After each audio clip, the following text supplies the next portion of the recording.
Wah, wah, wah. Another bad day for Steeler fans, Dash. Terrible. This is the worst one I've seen in years. Brutal. Welcome to the Steel City. Is everybody ready to go? Let's proclaim the greatest radio show. Welcome, fans, to another episode of The Spread. I'm your host, Jim Sell, in studio with Jay Dash. The Pittsburgh Steelers got beat by the Baltimore Ravens 23-20. A lot of people want to solely blame it on Scobee because he couldn't hit the broadside of a barn with a football or like a heat-seeking missile or anything. But this was a complete loss, I think, by the team. I'm going to put the least blame on the defense, though, because I thought definitely. The defense played the best out of anything. They outplayed the coaching, I'll tell you that. Yeah, Mike Tomlin, horrible job coaching in this game. Really, defensively, they played a very good game. Outside of a couple drives, there was 2 drives where Baltimore just drove straight down the field pretty much. But outside of that, they looked pretty good. But it's a little crazy because I've become accustomed to Blaming the defense? Huh? Blaming the defense? No. I'm saying I've become accustomed to this defense being able to stop the run while having a little bit of trouble against the pass, being shaky against the pass. And if you look in this game, Joe Flacco only had 189 yards passing, and they put huge pressure on him all game. They had 5 sacks from 5 different players and a total of 8 QB hits in this game. So they had pressure on Flacco all game, and the D-backs looked pretty good in this game too. I know Blake made a couple mistakes, and Cockrell got beat on that touchdown. I think it was Cockrell that got beat. He had a pick too, though. Yeah, he had a pick, and he had that huge fumble recovery that Flacco fumbled along the sidelines. That was the best fumble recovery I've ever seen in my life, to tell you the truth. But they just couldn't stop the run. Justin Forsett had 150 yards rushing against them, and they don't let up 100-yard rushers very often. 191 yards by Baltimore as a team as well. So it's kind of odd to me that even though they did play well again for really the 3rd straight week in my mind, the defense I'm talking about, they didn't look good against the run, really. I am actually going to kind of blame the offense for the defensive struggles because the offense went 3 and out too many times. They got beat in the time of possession game. They were only 2-13 on 3rd down efficiency, 0-2 on 4th down efficiency.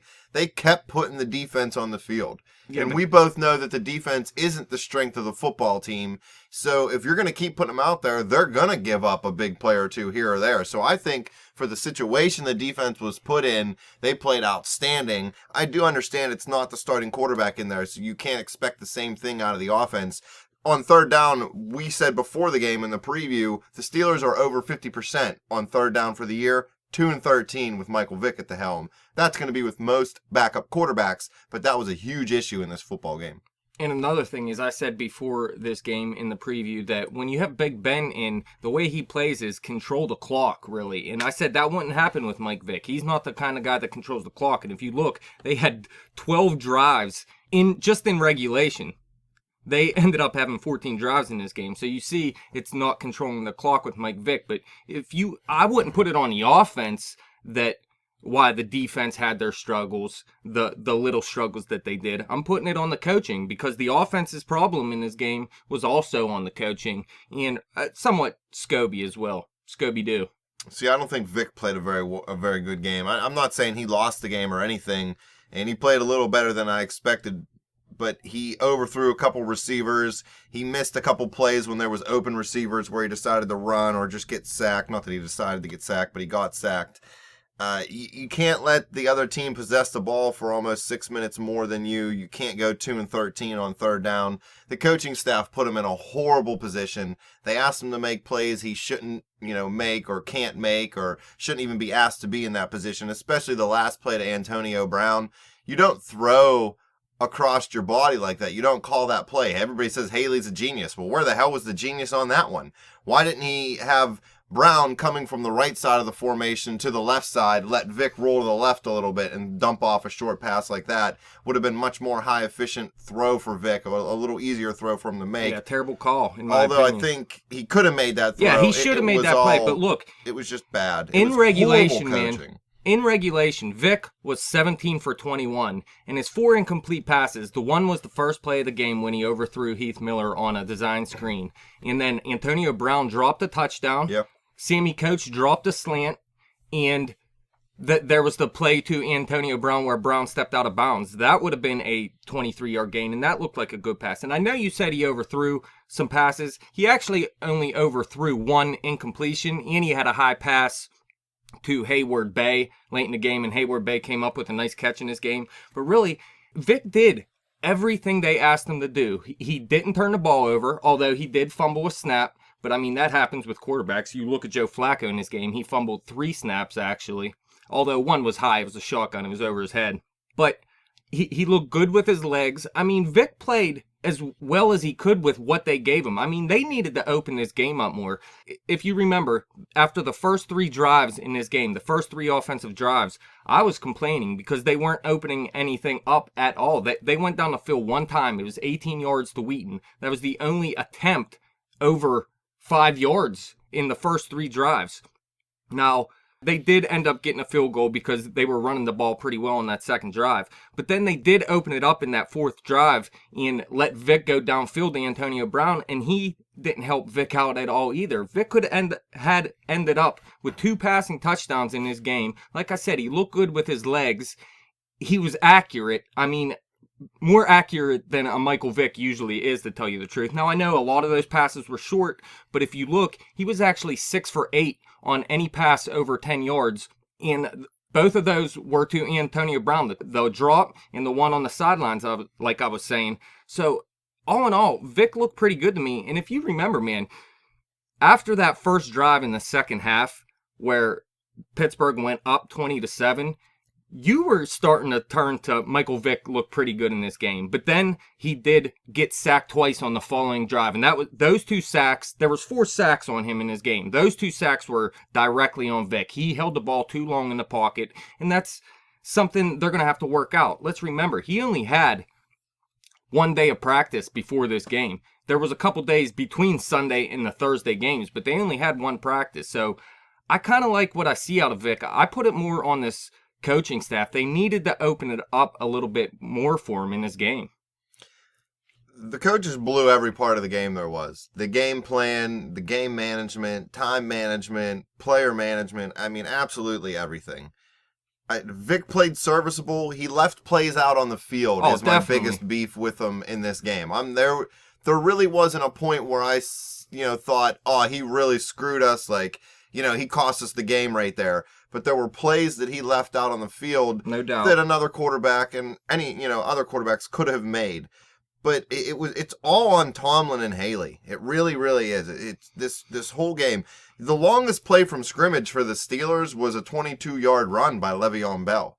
We didn't even have a completion over 20 yards. The longest completion someone on Brown was 18 yards. And speaking of Brown, too, did you know he was upset with Vic during this game and they had a little argument because one of Vic's few inaccurate throws was to a slant to Antonio Brown, and he threw it wide of him. And Antonio Brown was actually pissed at Vic during the game for that throw when he dropped a pass in the end zone that Vic threw to him. So, I mean, if anybody on this team should not be pissed, it's Antonio Brown in my mind. He's almost the least valuable player in this game offensively to me. He had 9 targets, but only 5 catches, but 2 of those incompletions were, one was a drop and the other one was when he didn't stay in bounds. So, yes. I mean, there was either 2 drops or 2 errant throws that I don't quite remember, but... What, the 2 passes to Antonio Brown? No, the slant where Vic just threw wide and then the out, remember? Oh, that he yeah, threw high right. on. But, yeah, I mean, if he comes up with those catches, he has his 5 for 50 and he's all happy. And they probably win this game as well because they would have scored 27 points at that point, even if Scobee misses the field goals. But he also ran backwards 5 yards on a hitch to him as well. So there's a lot of plays Antonio Brown left out there as well. But like you said, on Tomlin and Haley, now it depends. Which way do you want to look at it? Because you could say it's on Mike Tomlin because he went for it on 4th and 2. Now, if you think they should have went for it on 4th and 2, then you really shouldn't put the blame on Mike Tomlin. You should put it on Todd Haley for the terrible play call and somewhat on Mike Vick for overthrowing Antonio Brown at that point. But if you think they should have kicked a field goal, tried a field goal at the end of that game, then that's when you want to put it on Mike Tomlin. Because, I mean, when when Haley makes a call, Tomlin's not going to overrule the call, but Tomlin is going to make the decision whether or not to go for it on fourth down. Or, you know what I mean? He can overrule the call. Oh, he can, but he's not going to overrule. He's not offensive minded. He's not going to overrule any call of Todd Haley during the game unless it's just ridiculous, like a triple reverse pass or something. You know what I mean? Overrule every single call Haley ever made. If we had an offensive minded coach, I would have no problem with it. But I mean, there were so many bad decisions in this game. Like I said, the first 3 drives in this game, they really didn't open it up for Vic at all. I mean, it was all just set up screen passes. That's what happened with Haley and Ben when we first brought Haley in. Remember the first year? It was screen. Even last year, at the beginning of the season, what did they throw? 10 out of 12 passes, I think, in one game were under 5 yards. Now, look, we said coming into the game, what they need to do for Vic is get the ball to their playmakers quick. And we meant it, but we didn't mean every single play. I mean, they took that to heart and just tried every single play to run these little screens and hitches and whatnot. But then they started to put it together. I mean, over the final 3 drives of the first half, they looked pretty good. They ended up, like I said, Brown dropped the touchdown, but they ended up scoring on one drive where Bell had 26 yards rushing and plus that great touchdown run where he ran across the field and there was like 4 holdings on the play, but no one seen him, so no big deal there. And then here's another mistake by the coaching staff. Listen, the last drive of the first half, they started at the Ravens' 40-yard line after a Brown return and a 15-yard penalty on the punt, okay? So they already start in Ravens territory. What do? Vic runs for 4 yards. He has a pass of 8 yards to Antonio Brown, and they call timeout with 26 seconds left, okay? Right out of the timeout, Vic to Brown, 16 yards. So what do? They throw a screen to Bell in the middle of the field and let the clock run down to the very end and then call timeout and kick a field goal. Why not take a couple shots to the end zone there? I mean, Vic has shown you at this point that he looks pretty accurate at this point. So why not just take a shot in the end zone? I mean, there's another coaching mistake in my mind, and that one is on Tomlin. It's not on Todd Haley. It was definitely Tomlin's choice to run the clock down there. I didn't understand half of the stuff that Haley and Tomlin were doing. Ugh. Everything was piss poor.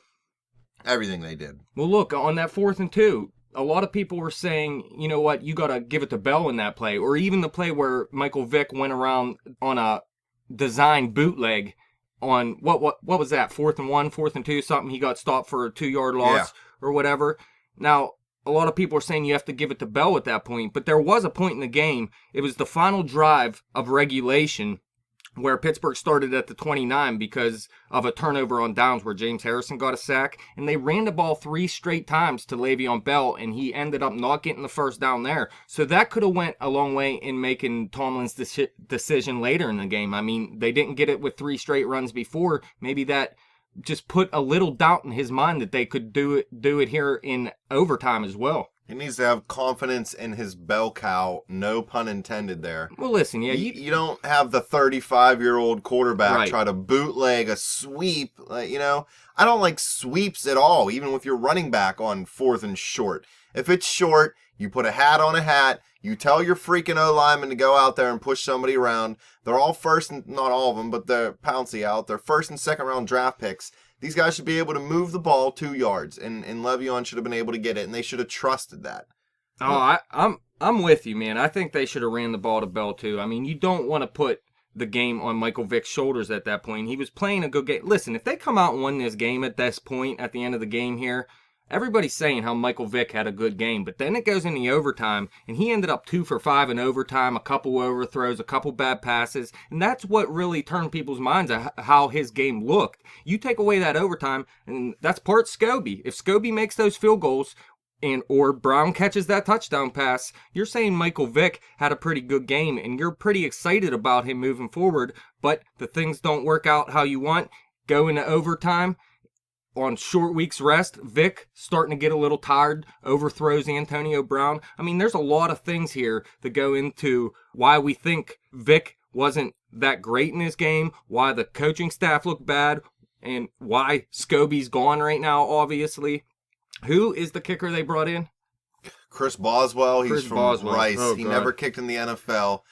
People are all high on this guy. He made a couple 50-yard field goals in college. He did pretty well. But everybody keeps saying he's the best long-range kicker. And don't get so excited about this guy just because he's not Josh Scobee. I'm not saying they shouldn't have looked for somebody else. I'm all for it. But the grass isn't always greener on the other side. There's a reason this guy hasn't been kicking in the NFL, folks. It's because he's not that good either. So I wouldn't be shocked if he came in and played just as bad as Scobee. I'm not saying they shouldn't have done it. But there's no way in hell this guy's going to be a beast or anything. They're going to have troubles at kicker all year long. We got to face it. Here's an over-under for you. 6 kickers by the end of the season do they go through. Sweetsom, Hartley, Scobee, this guy. This is 4. I'm going to say push. I mean, I think we might go through 2 more after this. I mean, that's why I came up with the number 6. I think they're going to have another kicker at some point this season as well. But really, the bad coaching, you could say that wouldn't have been there if Scobee just made those field goals too, because that put doubt in Tomlin's mind as well. I mean, you're in field goal range at the end of the game. As bad as Vic played in overtime, he still helped drive Pittsburgh down into field goal range with help of Le'Veon Bell. Le'Veon Bell had some good runs, but Vic also threw a 17-yard pass to Brown in overtime as well. So they moved them down in the field goal range. If you have a good kicker, we're not talking about bad coaching decisions. We're talking about this kicker winning the game for us. You know what I mean? So really, the trickle-down effect, it is all from Scobee, but that doesn't excuse Tomlin and Haley from making bad decisions later as well. Yeah, that's why I said at the beginning, this is a total team loss. The defense had some bad plays, but it all starts with the bad coaching and moves down. You know, I just don't know what Tomlin was thinking, letting time run down, you know, on those drives. Well, the first 3 drives of the game, you didn't really try anything. The last drive of the first half, you let the clock run down when you could have tried for 7 points. You could have had 2 attempts for 7 points at that point.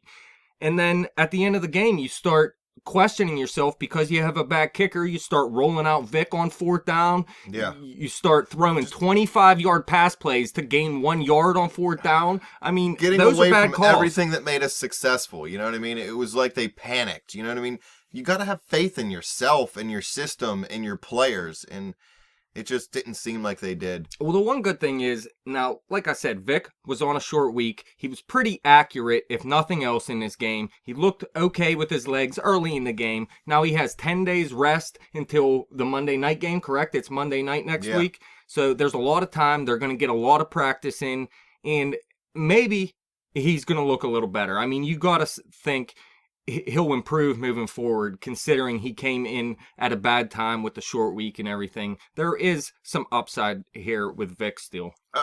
You might see more yards out of him. I definitely think they'll let him go downfield a little bit more. There's no way he can be more accurate. I don't think you're going to get a whole lot more 200 to 250 total yards out of Vic each week, maybe at the most. Well, I'm not saying he's Big Ben, man. We're talking about anywhere backup around 21 here. points. That's about the lone bright spot. Well, here's the thing, man. You could say that, but they scored 20 points in this game. Antonio Brown left 7 points out there, and Scobee left 6 points out there. So if people just help Vic out a little bit, we're talking about the Pittsburgh Steelers scoring 33 points in this game. You know, one of the biggest bright spots for me, we said the defense played well earlier. Stephon Tuitt, this guy had 10 tackles, 1 sack, 2 tackles for a loss, another quarterback hit. 2nd round pick coming out of Notre Dame, I think he was. This kid is just an amazing athlete out there on the field. People were worried, losing Brett Kiesel and talked about maybe bringing him back if mid-season this year if they struggled. I think Tuitt and Hayward have erased all doubts about whether or not they're good players because they both stepped up. James Harrison stepped up, 5 tackles, a sack. Yeah, you said before the game, this is when he blew up last year, was against the Ravens, and he just loves playing the Ravens. He looked good. Couple QB hits, the sack. I mean, he looked good in this game. And we were worried, everybody, not just us, about Shazier being out. Listen, Sean Spence had 8 total tackles, 5 solo, a sack, and 2 tackles for a loss, a quarterback hit. Vince Williams, 4 combined tackles, 2 solo. That's 7 tackles, a sack, 2 tackles for a loss, and a quarterback hit out of your middle linebacker spot. I mean, Shazier probably would have done a little bit better. Could have. You can't say for sure. But that's good production out of those two guys. And I think Shazier will be healthy enough to come back this week on the Monday night game. So I'm pretty excited about this defense, man. They seem like they're getting better every game. They really do. They're gelling. They're gelling like Magellan. Yeah, look, you're through a quarter of the season now. You let up 75 points through 4 games. That's less than 20 points a game. So your defense is looking pretty good right now. And yeah, like you said, Stephon Tuitt, I was real happy with how he played in this game, though he's one of the big reasons why they stopped the run so well too, and that was a little bit of a letdown in this game. But Baltimore can run the football. I mean, I know they haven't done it well this year, but as an organization, they know how to run the football, so it's not alarming, I would think. Just one thing discerning. we said in this game, the way the defense could play a good game is stop Steve Smith, and they did that. So it's kind they speared him in the back and broke 4 bones. Well, in his listen, back, he wasn't dude. playing well when he was in either. It's not like he was dominating or anything. They That's shut how we him down stop pretty everybody. well. So, I mean, there was that, but then it was all about that run game, still getting that run game going. If the Steelers looked like they did through the first 3 games against the run, Baltimore would have had trouble scoring 10 points in this game. Should Mike Mitchell be worried that he's on Steve Smith's hit list? Well, he's not even the one that hit him. That doesn't matter. Smith said he don't care. He's the one on the hit list. Well, whatever, go ahead. He got 1 game left, and then he's going to retire, so good luck. And he's not even going to get to play in it. He's got a broken back. So who's your offensive MVP from this game? Oh, before we talk about offensive and defensive MVPs, real quick, I want to talk, everyone's talking down on Josh Scobee because of the missed field goals and whatnot, and I have no problem with it. I think he's a bum too. But one thing people don't mention is our punter in this game. He did not help him out at all in this game. Look, on that second drive of the second half where Vic got sacked twice back-to-back, here's what happened. Berry had a 40-yard punt, Campanera had a 14-yard return on it, and Golden had a 5-yard penalty on the play, and Baltimore started at the Pittsburgh 28-yard line right there. That's terrible. Yeah. And yeah, Berry was kicking 30 to 39-yard punts all game until late in the game. He did have a 51-yard punt, but a lot of this could go on him too. He was just not kicking the ball downfield very far. Telling you, man, the whole team played like crap, and the defense played well. I'll tell you who else played well. Dree Archer, 31-yard return. Woo! Beast mode. He's averaging 31 yards of return now. No, actually, that was his second return. He had a 22-yard return this year, so he's averaging like 26.5 yards per return. Not bad, but I mean, you got to see more out of him. I mean, you got to give him some other ways to make a play or something. It's still not worth having him because there's just kickoffs don't matter anymore. So after 4 games without Martavis Bryant in the lineup, how do you think the offense has looked? Okay. Yeah, I mean they lost Big Ben too. So if Big Ben played in this game, man, I think Pittsburgh would have put up 40 points because they played so safe in this game. I mean, like I said, Vic was almost perfect on passes 10 yards or more, and they just didn't want to do it. They just kept throwing these small passes. Now, if Ben was in there, they'd have been going downfield all game long, and they'd have torched this defense. Listen, we've scored 96 points this year with Le'Veon missing 2 games, Big Ben missing a game and a half, basically, and Martavis Bryant missing all 4 games. So I don't think that they're that bad. 2-2 in that 4-game stretch, and, if we can get Ben back soon, Bryant's going to change the offense. I think that'll definitely allow Vic to go downfield a little bit in the next game. They have to open it up more, or they're going to be in trouble when Ben gets back, because if they run this vanilla offense, I guess you want to say, I never said vanilla offense before, but that's what it was in his game. They acted like Michael Vick was heading into the first game of his career. Really, they were acting like he was Jameis Winston at this point. At least Winston's allowed to throw it 20 yards down the field. I think he got broke today, maybe. I'm not sure. All right, well, who's the offensive MVP? I got to go with Le'Veon Bell here. The guy we said that really had to help Vic out was Le'Veon Bell. He had to get this run game going because we know Baltimore was great at stopping the run so far this season, and he did that, and he looked good in the passing game as well. Le'Veon Bell really helped Vic out and made Vic look like a solid quarterback at this point. I agree. There's not really much else to say and nobody else to pick. So what about defensive MVP? I'm going to go with Stephon Tuitt. I got to go with Tuitt in this game. I know Cockrell came up with 2 big plays, the pick with a 37-yard return, the great fumble recovery. But Stephon Tuitt, he was there all day long making big plays. I'm going to give it to Lawrence Timmons. He matched to it with the solo tackles and the sack. He had another QB hit, but he makes all the calls. He keeps that defense calm out there. With Shazier out, Timmons had to step up and play a little better. Spencer Williams played serviceable in place of Shazier, but I think Timmons really steps up. He is the heart and soul of that defense now, I think, with Polamalu being gone. Yeah, Shazier might be that guy pretty soon, though. Yeah, definitely. Well, Timmons is just doing it. He's not a rah-rah guy. He does it because that's what How they're about asking him special to do teams right now. player of the game? Wait, our special teams did something? I Yeah, thought they were all just going to get cut.